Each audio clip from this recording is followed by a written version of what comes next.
Here we have the sealing system. You can just about see there. You'll see on the machine there is a tube of silicon fire retardant gel, which it is also harmless if ingested, so it's perfectly okay to use on machines that are in the food environment or the cosmetics or pharmaceuticals, confectionery, etc.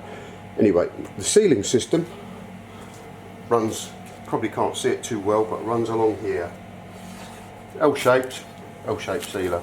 Quite dry at the moment because this has had new infills, new blade, new corner block. It's had new rubber and Teflon in the upper frame, which is here. That Teflon is sacrificial. It will burn eventually, and periodically it needs replacing. We can supply you with Teflon tape. This is a roll of 12mm self-adhesive Teflon tape. Teflon being a trade name, it's PTFE and glass woven cloth. Very high temperature, but it will burn through, will get a groove, so periodically needs changing. The sealing system with the brush and the grease, you use this, I kind of explain, a bit like toothpaste. This is a really old tube and it's gone a bit, here we go. Get a little bit of that grease onto the brush, then you can put the lid back on the grease and do away with that. Get the sealing system warm, operate it once,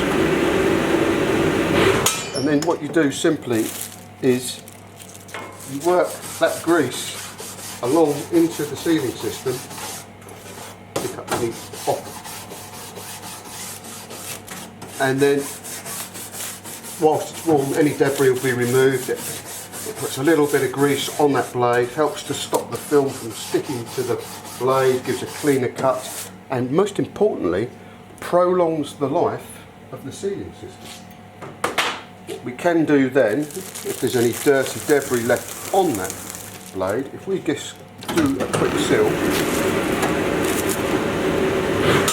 and then a ball of waste film,